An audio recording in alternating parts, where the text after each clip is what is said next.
មួយ Pro គឺ permanent activate ជាការដែល activate អចិន្ត្រៃយ៍ដោយ digital license Hello ជម្រាបសួរប្រិយមិត្តទាំងអស់គ្នាសូមស្វាគមន៍មកកាន់វីដេអូថ្មីវីដេអូបន្ទាប់ដែលថ្ងៃនេះយើងនឹងធ្វើការបង្ហាញទាក់ទងជាមួយនឹងការ activate Windows license ដែលវា permanent ហៅថា activate ដោយអចិន្ត្រៃយ៍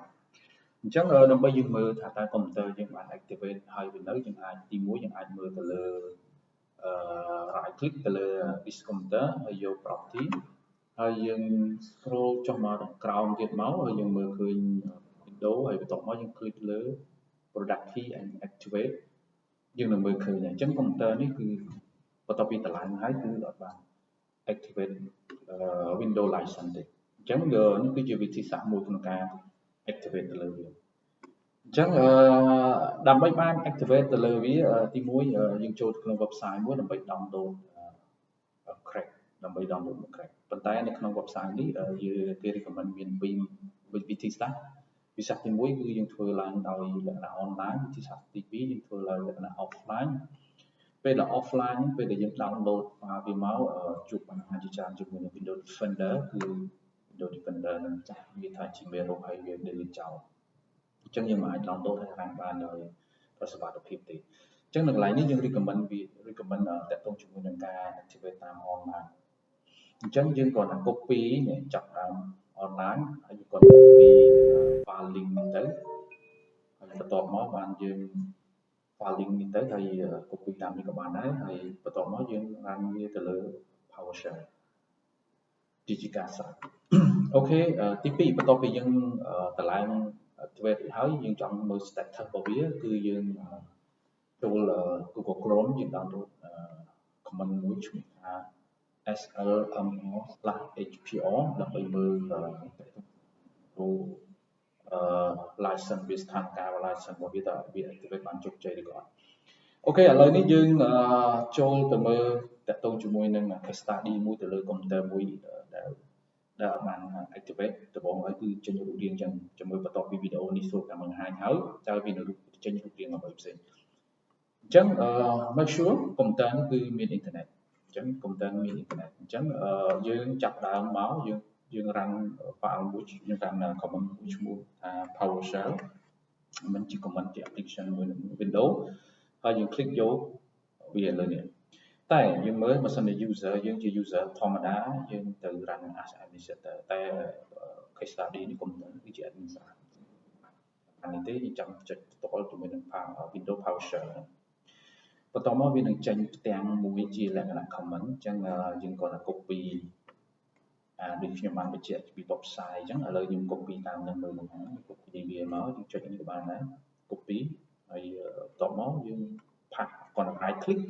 អាស្ដាំ right click វានឹងចេញយើងចុច enter អញ្ចឹងយើងពេលដែលចុច enter វាចាប់ដើមបញ្ជូនទៅឲ្យយើងប្រើ Windows Command Prompt click yes វានឹងចាប់ផ្ដើមបង្ហាញទាំង menu ឲ្យយើងជ្រើសរើសអញ្ចឹងកន្លែងនេះខ្ញុំចង់ highlight មួយថាបើ green ពណ៌ green នេះគឺជា permanent ហើយ activate permanent មកក្នុងនេះវាមាន Windows ហើយនិង Office ប៉ុន្តែទី3និងទី4នេះវាជាលក្ខណៈមួយថា online activate Windows ជាមួយនឹង Office ឬក៏ជា ESU នេះផងប៉ុន្តែពួកនេះ activate បានតែ180ថ្ងៃទេអត់បាន permanent ទេអញ្ចឹងយើងជ្រើសរើសយកលេខ1ឬក៏លេខ2អញ្ចឹងអានេះ case study របស់យើងគឺ Windows អញ្ចឹងខ្ញុំជ្រើសរើសលេខ1ដោយខ្ញុំបាយលើលេខ1នៅលើ keyboard អញ្ចឹងវានឹងចាប់ផ្ដើមបង្កើតក្នុងការ check ហើយនឹងចាប់ផ្ដើម activate stop ចិត្តក្នុងនេះវា check មើលឃើញថា Windows យើងជាប្រភេទ Windows 11 Pro ហើយ version របស់វាគឺប្រកបទៅទៀត8524ហើយវានឹងចាប់ផ្ដើម check មើលបន្តទៀតហើយវានឹងបង្ហាញយើងតាក់ទងជាមួយនឹងការដែលចាប់ផ្ដើម activate license by online ហើយយើងឃើញហើយយើង install នេះ key Windows គឺដូចជា key Windows license ជោគជ័យហើយ scan status របស់វាគឺជោគជ័យហើយបន្ទាប់មកវានឹងបង្ហាញនៅផ្ទាំងមួយដែលយើងជាលទ្ធផលឥឡូវយើងឃើញលទ្ធផលហើយ Windows 11 Pro គឺ permanent activate ជាការដែល activate អចិន្ត្រៃយ៍ដោយ digital license អូខេនៅករណីនេះយើងមានជោគជ័យហើយយើងអាចចុចទាំងបិទនេះក៏បានយើងអាចចុច any key នេះ follow តាម instruction ឥឡូវខ្ញុំ follow instruction ខ្ញុំខ្ជិលខ្ញុំមិនចាំបាច់ចុចខ្វែងទេយើងចុច any key វានឹងបកមកទាំង menu ដើមអញ្ចឹងយើងអត់មានធ្វើអីតទៀតទេយើងអាចចុចលើលេខ0ដើម្បីបញ្ចប់ឬក៏ខ្វែងណាអញ្ចឹងខ្ញុំគ្រាន់តែចុចលេខខ្វែងអញ្ចឹងណាដើម្បីជាការអូខេខ្ញុំបិទ pause ហើយបន្ទាប់មកយើងទៅមើលឃើញ window វាបដូរទៅជា activate បាទមុនហ្នឹងចេញក្រហមអញ្ចឹងយើងអាចមើលម្ដងទៀតក៏បាន property មកហើយបន្ទាប់មកយើង scroll ចុះមកយើងចុចទៅលើ property license activate យើងឃើញ activate បានទីក៏ប៉ុន្តែយើងនៅមានពលិទ្ធមួយទៀតថាតើ activate នេះជា activate បានជារៀងរហូតឬក៏ជា160ថ្ងៃយើង check មើលដល់ខ្លួនឯងអញ្ចឹងយើងប្រើ comment មួយមកយើង download ពី Google មកហើយវាយ comment មកមានពាក្យមួយថា comment ឲ្យយើងវាយអញ្ចឹងយើង copy វាមកហើយយើងចូលទៅលើ computer case study របស់យើងមកយើង run វាលើ command prompt cmd